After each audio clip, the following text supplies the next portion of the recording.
प्रिय विद्यार्थियों, स्वागत है एक बार फिर आपका स्टूडेंट टी टेस्ट के इस दूसरे वीडियो में। मैं आपको बताना चाहूँगा कि किस तरह से हम दो जो प्रतिदर्श हैं उनके मध्य जो अंतर है उसके सार्थकता की परीक्षण जो है वो हम कर सकते हैं। यानी कि यह किन्हीं दो स्मॉल जो सैंपल हैं उनके मध्य में जो डिफरेंस है वो सिग्निफिकेंट है या नहीं, ये हम टी टेस्ट के द्वारा ज्ञात कर सकते हैं।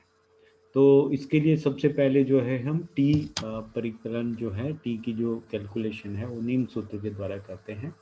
T is equal to x1 bar minus x2 bar upon s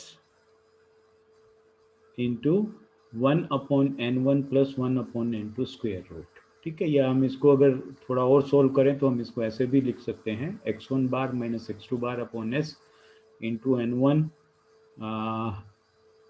into n2 upon n1 plus n2 square root. यानी यदि हम इसका n1 n2 एलसीएम ले लें तो ऊपर यहाँ पे n2 आ जाएगा, यहाँ पे n1 आ जाएगा अपॉन n1 n2, और ये यहाँ पे जाके उल्टा हो जाएगा इसका स्क्वेयर रूट। तो हम इसी सूत्र को हम इस रूप में भी जो है उसी करना जो है हम कर सकते हैं। तो इसके बाद यहाँ पे क्या है, x1 बार जो है वो और x2 बार जो है, जो दोनों सैंपल हैं उनके जो माध्य है वो है, और s जो है ये प्रतिदर्शों के मानक विचलन जो है उसको इंगित करता है, और n1 n2 जो है वो आपके पदों की संख्या है, यानी दोनों सैंपल्स में पदों की संख्या।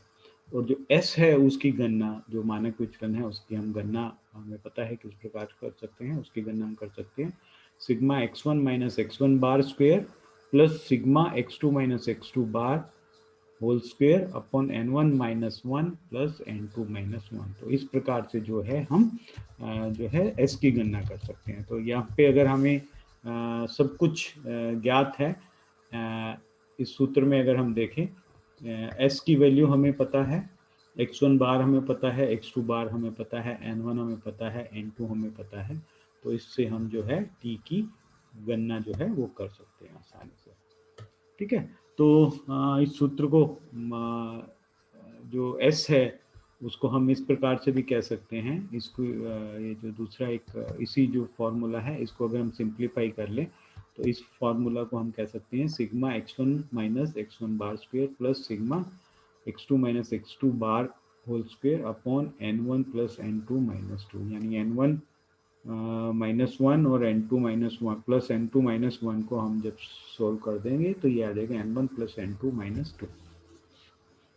इसको अगर हम और थोड़ा सा सिंप्लीफाई करें, यदि x1 माइनस x1 बार यानी डेविएशन को हम कहें, ये डेविएशन 1 को इंगित करता है, और x2 माइनस x2 बार जो है डेविएशन 2 को इंगित करता है। तो हम s की गणना जो है इसके लिए सिग्मा d1 स्क्वेयर, यानी पहला जो प्रतिदर्श है उसके अंदर डेविएशन का square, plus sigma d2 square, जो सेकंड प्रतिदर्श है उसके डेविएशन को, upon n1 plus n2 minus 2 whole under root. इस प्रकार से हम जो है आपके s की गणना कर सकते हैं। तो इस प्रकार से जब हम s की पता हो, डिग्री ऑफ फ्रीडम हम n1 minus 1 plus n2 minus 1, या हम इसको कहें n1 प्लस n2 माइनस 2, इस के द्वारा हम डिग्री ऑफ फ्रीडम ज्ञात कर लेते हैं। नल हाइपोथेसिस हमें पता ही है, सबसे पहले जो है हम नल हाइपोथेसिस उसको मानते हैं कि किस प्रकार से जो है शून्य परिकल्पना, और उसके बाद जो हम गणना करके जो कैलकुलेटेड वैल्यू और टेबल वैल्यू है उसको कंपेयर करके हम ये बता सकते हैं कि अंतर जो है वो सार्थक है या नहीं है। ठीक है, तो उदाहरण से एक हम समझने की कोशिश करते हैं। जैसे 10 सूरों को एक खाद्य पदार्थ ए दिया गया और 12 सूरों को एक खाद्य पदार्थ बी दिया गया, तो उनके अंदर जो भार में वृद्धि हुई वो 10, 6, 16, 17, 13, 12, 8, 14, 15 और 9 पौंड हुई। और जो जिनको 12 सूरों को बी सैंपल दिया गया उनके भार में वृद्धि 7, 13, 22, 15, 12, 14, 18, 8, 21, 23, 10 और 17 पौंड वृद्धि हुई। तो हम क्या इन दो सैंपल्स को ये कंपेयर कर सकते हैं कि कोई एक खाद्य पदार्थ भार में ज़्यादा वृद्धि करता है या दोनों खाद्य पदार्थों में सेम वृद्धि होती है, मतलब जो भार में वृद्धि है उसके अंदर कोई सार्थक अंतर नहीं है। तो सबसे पहले हम शून्य परिकल्पना करते हैं, वही शून्य परिकल्पना की मान्या कि इससे जो है खाद्य ए व खाद्य बी में किसी प्रकार से जो है सार्थक अंतर नहीं है, उनके भार वृद्धि के संबंध में कोई सार्थक डिफरेंस उसके अंदर नहीं है, कोई सिग्निफिकेंट डिफरेंस ये नहीं डालते हैं। तो सबसे पहले हम d1 स्क्वेयर ज्ञात करेंगे। तो x1 ये 10, 6, 8, 16 ये हमें दिया हुआ है। हम इसका सिग्मा x1 करेंगे तो 12 और n जो है 10। तो x1 बार अगर हम ज्ञात करें तो 120/10 यानी 12 यहाँ पे जो है आपके x1 बार आ गया। तो x1 बार अगर हम इसका डेविएशन ज्ञात करें तो डेविएशन d1 तो 10 - 12 -2 6 - 12 -6 16 - 12 +4 17 - 12 इस प्रकार से हम पूरी जो 10 सैंपल हैं इनके अंदर डेविएशन कितना हो रहा है x1 बार से वो ज्ञात कर लेते हैं। इसी प्रकार से जो हमें 12 ये दिए हुए हैं d2 इनका हम स्क्वायर ज्ञात करेंगे इसके बाद। तो d1 स्क्वायर जब हम ज्ञात करेंगे तो -2 का स्क्वायर 4 -6 का स्क्वायर 36 4 का स्क्वायर 16 तो इनका स्क्वायर जो है वो हम ज्ञात कर लेंगे और सिग्मा d1 स्क्वायर हमने यहाँ ज्ञात कर लिया, इसका सबका योग करके 120 हमें प्राप्त हुआ। इसी प्रकार से खाद्य बी का जब हम प्रभाव देखते हैं तो ये हमें 12 आंकड़े दिए हुए हैं। तो हम इनका जब x2 बार ज्ञात करेंगे तो x2 बार है सिग्मा x2 180/12 तो ये 15। तो यहाँ पे हमें जो है 15 जो है x2 बार, तो मीन दूसरे जो प्रतिदर्श है दूसरा जो सैंपल है उसका x2 जो मीन है x2 का मीन वो 15 ज्ञात हुआ। तो जब हम डिविजन देखेंगे x2 - x2 बार 7 - 15 -8 13 - 15 -2 22 - 15 7 इस प्रकार से हमें डेविएशन ज्ञात हो जाएगा इन 12 अंकों के लिए। जब हम इसका स्क्वायर करेंगे तो 8 - 8 का स्क्वायर 64 - 2 का स्क्वायर 4 7 का स्क्वायर 49। तो इस प्रकार से जब सिग्मा d2 स्क्वायर हम ज्ञात करेंगे ये 314 हमें इन सब का योग करने पर ये प्राप्त हुआ। तो अब यहाँ पे हमें d1 स्क्वायर पता है, d2 स्क्वायर पता है। तो ये हमने जैसे x बार ज्ञात किया था सिग्मा x1/n, x2 बार ज्ञात किया था सिग्मा x2/n। तो 12 और 15 हमें ये x1 बार और x2 बार ज्ञात हुए थे। तो अब यहाँ पे हम सिग्मा d1 की वैल्यू पता है, सिग्मा d2 स्क्वायर की वैल्यू पता है, n1 की वैल्यू पता है, n2 की वैल्यू पता है। तो इससे हम s की कैलकुलेशन जो है वो कर सकते हैं। तो s जो है वो आ गया आपके 120, सिग्मा d1 स्क्वायर 120 हमें प्राप्त हुआ था, सिग्मा d2 स्क्वायर 314/10 + 12 - 2 तो ये हो जाएगा आपके 434/20। तो इसका जब हम स्क्वायर रूट करेंगे तो 21.7 का स्क्वायर रूट यानी हमें 4.66 ये हमें यहाँ पे s की वैल्यू ज्ञात हो गई। तो अब s की वैल्यू हमें ज्ञात है तो इससे हम t की गणना कर सकते हैं, x1 bar - x2 bar upon s into n1 into n2 upon n1 plus n2 square root whole square root. x1 12, x2 की वैल्यू 15, s की वैल्यू 4.66 हमने यहाँ गणना की ही है। n1 10 था, n2 12 था, तो 10 × 12/10 + 12 10 + 12 तो 12 - 15 3/4.66 इंटू 120/22। तो ये हमें इसको जब हम सोल्व करेंगे तो ये वैल्यू आती है 2.33। तो ये हमें मिला 3/4.66 इंटू 2.33।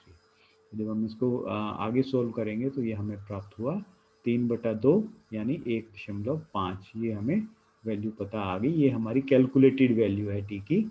और डिग्री ऑफ फ्रीडम जो है वो है हमें n1 + n2 - 2 जैसे पहले ही हमने बताया था। तो 10 + 12 - 2 यानी 20। अब 20 स्वतंत्रता मूल्य पर हम ग्राफ टेबल में जब t का सारणी मूल्य देखेंगे तो उस सारणी मूल्य में हमें इस t की वैल्यू दी हुई है 2.086 और जो हमारी कैलकुलेटेड वैल्यू है वो 1.5 है। तो क्योंकि कैलकुलेटेड वैल्यू सारणी की वैल्यू से टेबल वैल्यू से कम है, अतः यह जो अंतर है ये अर्थहीन है, यानी हमारी जो शून्य परिकल्पना है वो सही है। यानी खाद्य पदार्थ ए और खाद्य पदार्थ बी में किसी में कोई सिग्निफिकेंट जो है भार में वृद्धि में डिफरेंस नहीं है। यानी जितनी भार वृद्धि खाद्य ए से हो रही है लगभग उतनी ही वृद्धि खाद्य पदार्थ बी से हो रही है। तो इस प्रकार से हम दो जो सैंपल हैं उनके मध्य जो अंतर है वो सार्थक है या नहीं है, ये हम टी टेस्ट के द्वारा, स्टूडेंट्स टी टेस्ट के बारे द्वारा ज्ञात कर सकते हैं। एक और उदाहरण से हम समझते हैं कि एक आइसक्रीम फैक्ट्री में आइसक्रीम के दो सैंपल लिए गए रैंडम, और उनमें से दो प्रयोगशालाओं में भेजा गया और उनकी वसा की मात्रा ज्ञात की गई। तो प्रयोगशाला में 7, 8, 7, 3, 8, 6, 9, 4, 7, 8 वसा की मात्रा थी, और प्रयोगशाला बी में 9, 8, 8, 4, 7, 7, 9, 6, 6, 6 ये वसा की मात्रा थी। तो अब हम क्या ये कह सकते हैं कि इनकी जो मात्रा है, इनकी वसा की जो मात्रा है, इनके अंदर कोई सिग्निफिकेंट डिफरेंस है? तो पहले तो हम यही मानेंगे शून्य परिकल्पना कि दोनों जो परिणाम हैं उनके अंदर कोई सार्थक अंतर नहीं है। फिर हम कैलकुलेट करेंगे सबसे पहले d1 स्क्वेयर और d2 स्क्वेयर। तो d1 स्क्वेयर कैलकुलेट करने के लिए हम सबसे पहले क्या करेंगे, x1 जो हमें दिया हुआ है, n हमें 10 दिया ही है, तो x1 बार सिग्मा x1 हमें 67 प्राप्त हुआ, n जो है 10। तो अगर हम x1 बार कैलकुलेट करेंगे तो 67/10 6.7। तो गणना को सरल करने के लिए यहाँ पे हम एक अज्यूम्ड माध्यम मान लेते हैं कि माना कि जो आपके फर्स्ट जो है वसा की मात्रा उसके अंदर 6 है, अज्यूम 6 है यहाँ पे। तो 7 - 6 x1 - 6 अज्यूम्ड मीन 7 - 6 +1 8 - 6 +2 7 - 6 +1 3 - 6 -3। इस तरह से हम d1 जो है वो ज्ञात करते हैं, फिर इसका स्क्वायर ज्ञात कर लेते हैं, फिर इसके स्क्वायर का हम सिग्मा d1 स्क्वायर ज्ञात कर लेते हैं। इन सब का योग जो है वो हमें यहाँ पे 37 प्राप्त हुआ है। इसी प्रकार से दूसरी जो प्रयोगशाला में भेजा गया था उसका जो हमें मूल्य दिया हुआ था 9, 8, 8, 4, 7, 7, 9, 6, 6, 6 था। तो मान लीजिए यहाँ पे जो बस हमने यहाँ पे जूम माना, जूम मीन जो है वो 7। तो 9 - 7 +2 8 - 7 +1 8 - 7 +1 4 - 7 -3। तो इस तरह से हम d2 ज्ञात करते हैं, और जब हम इसका स्क्वायर करेंगे तो हमें d2 स्क्वायर ज्ञात हो जाएगा। Sigma d2 square is equal to इसका योग करेंगे तो वो हमें 22 प्राप्त हो गया। तो इसके बाद जो है फिर हम ये वही x1 बार और x2 बार हमने ज्ञात किया 67/10 और 70/10। तो 7 और 6.7 ये जो है आपके हमारे x1 बार और x2 बार है। अब यहाँ पे हम s की जब गणना करेंगे तो वो है, हमें सूत्र पता ही है, sigma d1 square plus sigma d2 square upon n1 plus n2 minus 2। तो इनके अंदर जब d1 square, sigma d1 square और सिग्मा d2 स्क्वायर 37 + 22, n1 भी 10 है, n2 भी 10 है, -2। तो 37 + 22 59/10 + 10 20 - 2 18। तो 59/18 का स्क्वायर रूट यानी 3.28 का स्क्वायर रूट, यानी ये वैल्यू हमें 1.81 प्राप्त हुई। तो यहाँ पे एस की वैल्यू हमें जब प्राप्त हो गई तो अब हम बड़े सिंपल मेथड से टी की जो है कैलकुलेशन वो कर लेंगे। टी इज इक्वल टू, हमें पता है सूत्र क्या है, x1 bar minus x2 bar upon s into n1 into n2 upon n1 plus n2 whole square root. x1 की वैल्यू 6.7, x2 की वैल्यू 7.0, ये अभी हमने गणना की है, s की वैल्यू 1.81, n1 10 है, 10 गुना 10 बटे 10 प्लस 10, इसका पूरे का स्क्वायर रूट। तो ये जो आएगा 6.7 माइनस 7.0 के -0.3 अपॉन 1.81 इंटू 5 स्क्वायर रूट। तो ये जब हम आगे सोल्व करेंगे तो ये आ जाएगा आपके 0.5 का अंडर रूट जो है 2.24। तो ये जो वैल्यू हमें ज्ञात हुई, ये वैल्यू हमें ज्ञात हुई 0.371। और डिग्री ऑफ फ्रीडम क्या है, डिग्री ऑफ फ्रीडम है 10 + 10 - 2 18। तो इसका जब हम 5% सार्थकता स्तर पर लॉग टेबल में टी की जो सारणी मूल्य है वो 2.101 है। तो ये जो कैलकुलेटेड वैल्यू है वो 0.371 है, क्योंकि ये वैल्यू कम है कैलकुलेटेड वैल्यू सारणी मूल्य से, अतः हमारी शून्य परिकल्पना सही है। वो शून्य परिकल्पना हमारी ये थी कि दोनों प्रयोगशालाओं के जो परीक्षण हैं उनके परिणामों में कोई सार्थक अंतर नहीं है, यानी दोनों प्रयोगशालाओं के जो डिफरेंस है वो बिल्कुल सेम है। इसी प्रकार से हम जो पेयर्ड सैंपल्स हैं उनके जो प्रभाव हैं, उनके जो उनमें जो अंतर है उसका भी परीक्षण जो है स्टूडेंट टी टेस्ट से कर सकते हैं। जैसे किसी दवाई का रोगियों पर प्रभाव देखना है, भोजन का भार पर प्रभाव देखना है, रासायनिक खाद उत्पादन को किस प्रकार प्रभावित कर रहे हैं, या किसी अध्यापन की कोई विधि है वो उससे विद्यार्थियों को फायदा हो रहा है या नुकसान हो रहा है, इस सब की जांच भी हम टी टेस्ट के द्वारा करते हैं।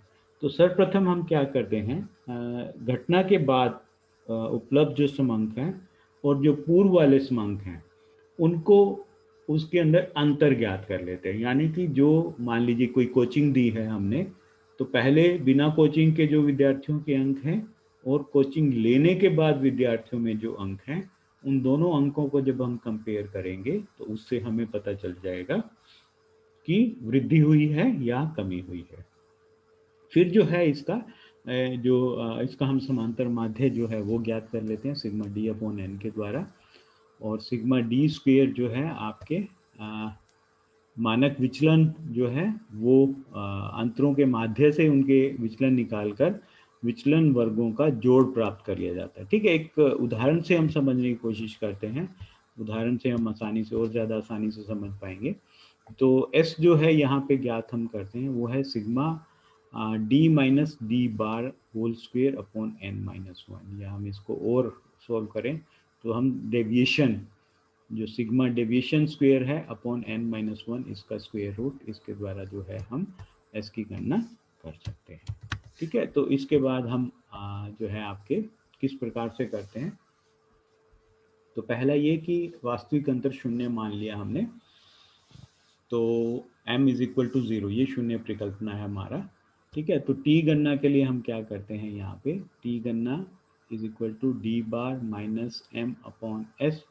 ऐसे यहाँ पे स्टैंडर्ड डेविएशन है, वो हम किस प्रकार से गणना करते हैं हमने अभी पता ही है, n जो है वो सैंपल का जो साइज है उसका स्क्वायर है। ठीक है, तो इस प्रकार से यदि हम इसको शून्य मान लें, m शून्य है, इस सूत्र को हम और सिंपल करके इस प्रकार से भी लिख सकते हैं, D bar upon N square root upon S. ठीक है, तो फिर इसके बाद कंपेयर करके हम सारणी से जो टेबल वैल्यू है उससे कंपेयर कर कर हम पता लगा सकते हैं कि वास्तव में जो वृद्धि है या कमी है वो सार्थक है या नहीं है। एक उदाहरण से हम समझने की कोशिश करते हैं।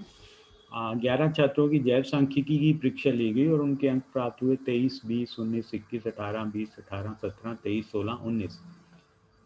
इसके बाद इनको एक माह तक एक विशिष्ट कोचिंग दी और फिर जब परीक्षा ली तो उनके अंक आए 24, 19, 22, 18, 20, 22, 20, 20, 23, 20, 17। तो क्या हम ये कह सकते हैं कि कोचिंग से इनके अंदर मार्क्स के अंदर जो है सिग्निफिकेंट इंक्रीज हुआ है। ठीक है, तो अब यहाँ पे डिग्री ऑफ फ्रीडम हमें दे भी दी, 10 डिग्री ऑफ फ्रीडम 5% सार्थकता स्तर पर जो सारणी मूल्य है वो 2.28 है।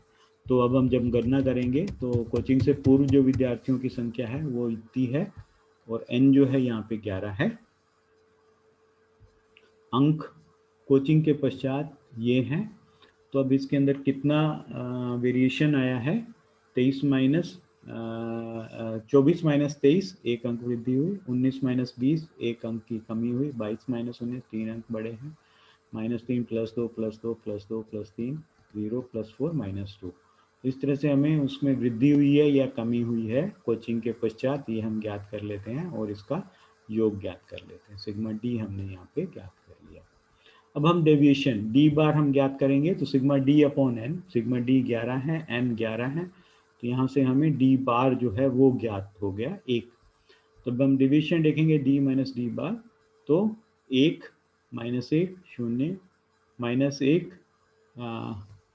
-1 -2 +3 -1 +2 -3 -1 -4।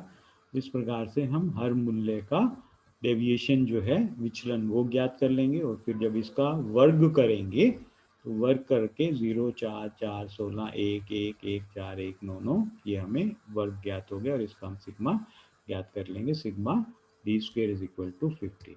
और जब ये हमें मूल्य ज्ञात हो गए तो इसके पश्चात हम ज्ञात करते हैं एस ज्ञात करने के लिए सूत्र है सिग्मा डी स्क्वेयर, डेविएशन को जो स्क्वेयर हमें प्राप्त हुआ है 50, अपॉन n माइनस 1, n 11 है तो 11 माइनस 1 10, तो 50/10 होल स्क्वायर रूट यानी 5 का स्क्वायर रूट यानी 2.24। तो 2.24 यहाँ पे हमने s की गणना कर ली। तो t की जो वैल्यू है वो हम ज्ञात करेंगे, d बार वो हमने ज्ञात की हुई है 1 है, -0, m जो हमने माना था वो 0 ही है, या हम इसको इग्नोर भी कर सकते हैं, अपॉन s की वैल्यू हमने कैलकुलेट कर ली 2.24 into n under root, n जो है वो है 11 है, 11 का स्क्वायर रूट जो है आपके 3.32। तो ये आ जाएगा 1 minus 0 upon 2.24 into 11 square root यानी 1/2.24 इंटू 3.32। तो ये वैल्यू हमें प्राप्त हुई 1.482। और डिग्री ऑफ फ्रीडम का जो कैलकुलेटेड वैल्यू है 10 डिग्री ऑफ फ्रीडम पर, वो हमें उसने ऑलरेडी बता दी है, वो है 2.228। तो ये जो हमारी कैलकुलेटेड वैल्यू है 1.482 वो टेबल वैल्यू से कम है। अब क्योंकि ये value calculated value table value से कम है, अतः अंतर जो है वो सार्थक नहीं है, अर्थहीन है, यानी कि कोचिंग का बच्चों के ऊपर कोई प्रभाव नहीं पड़ा, उनके अंकों में सिग्निफिकेंट वृद्धि नहीं हुई है। तो इस प्रकार से हम जो है किसी दवाई के लेने से, किसी कोचिंग के लेने से, ठीक है, किसी प्रकार का फूड देने से, या किसी प्रकार का कोई रसायन का उपयोग करने पर कृषि में क्या उपज में बढ़ोतरी हुई है या नहीं, सिग्निफिकेंट है या नहीं, ये सब हम टी परिकल्पना के द्वारा, जो टी कैलकुलेशन है उसके द्वारा हम कैलकुलेट कर सकते हैं। एक और उदाहरण से हम समझते हैं कि 12 रोगियों में एक दवा देने के पश्चात रक्तचाप में निम्नलिखित परिवर्तन है: 5 बड़ा, 2 बड़ा, 8 बड़ा, 1 घटा, 3 बड़ा, 0, +6, -2, +1, +1, +5, 0 एंड +4। तो इस प्रकार से हमें ये जो है, तो रक्तचाप में अंतर क्या है ये हमें यहाँ पे दिया है। हम डेविएशन ज्ञात करेंगे। सबसे पहले हम डी बार ज्ञात कर लेंगे। तो डी बार जो है आपका इस सिग्मा डी हमें 31/12, 31/12 जब हम करें तो ये हमें प्राप्त हुआ डी बार 2.58। तो डी माइनस डेविएशन जब हम विचलन ज्ञात करेंगे डी माइनस डी बार, तो 5 माइनस 2.58 2.42, 2 माइनस 2.58 -58। तो इस तरह से हम हर मूल्य का डेविएशन जो विचलन है डी बार से वो ज्ञात कर लेंगे। और जब हम इसका वर्ग ज्ञात कर लेंगे तो इसका वर्ग हम ज्ञात कर लेंगे, और इसका जब हम योग कर लेंगे तो योग करके हमें सिग्मा डी स्क्वायर प्राप्त हो जाएगा। एक बार हमें सिग्मा डी स्क्वायर प्राप्त हो गया तो हम एस की वैल्यू कैलकुलेट कर सकते हैं। और यहाँ पे एस की वैल्यू हुई sigma D square upon n minus 1 whole square root, तो 104.96 अपॉन 11 स्क्वायर रूट, यानी कि 104 को जब 11 से भाग करेंगे तो 9.54 का square root is equal to 3.09। तो अब वैल्यू पुट करेंगे टी की गणना के लिए। डी बार हमें यहाँ कैलकुलेट किया है 2.58 माइनस 0 अपॉन 3.09 अपॉन n है जो यहाँ पे 12 है, तो 12 का स्क्वायर रूट। जब हम ये वैल्यू इसमें डाल दें तो ये हमें प्राप्त हुई 2.89। तो टी की जो कैलकुलेटेड वैल्यू है वो है 2.89। और अब जब हम यही 11 डिग्री ऑफ फ्रीडम पर, क्योंकि टोटल 12 हमें नंबर ऑफ जो है सैंपल 12 है सैंपल साइज, तो उसमें से एक घटाकर 11 डिग्री ऑफ फ्रीडम पर 5% सार्थकता स्तर पर जब टी की जो टेबल वैल्यू है वो हम देखें तो वो वैल्यू है 2.201। ये जो है ये टी की जो कैलकुलेटेड वैल्यू है 2.89 से कम है। ठीक है, यहाँ पे कैलकुलेटेड वैल्यू अधिक है और सारणी वैल्यू कम है, अतः जो शून्य परिकल्पना है वो हमारी असत्य है, यानी वो सही नहीं है। इसका मतलब ये हुआ कि जो दवाई लेने से रोगियों के रक्तचाप में सार्थक वृद्धि हुई है। तो इस प्रकार से दो छोटे सैंपल्स के बीच में हम किस प्रकार से कोई प्रभाव पड़ रहा है उसका, वो भी हम टी कैलकुलेशन के द्वारा टी की वैल्यू कैलकुलेट करके उसके द्वारा भी हम याद कर सकते हैं। Thank you very much for watching this video. धन्यवाद।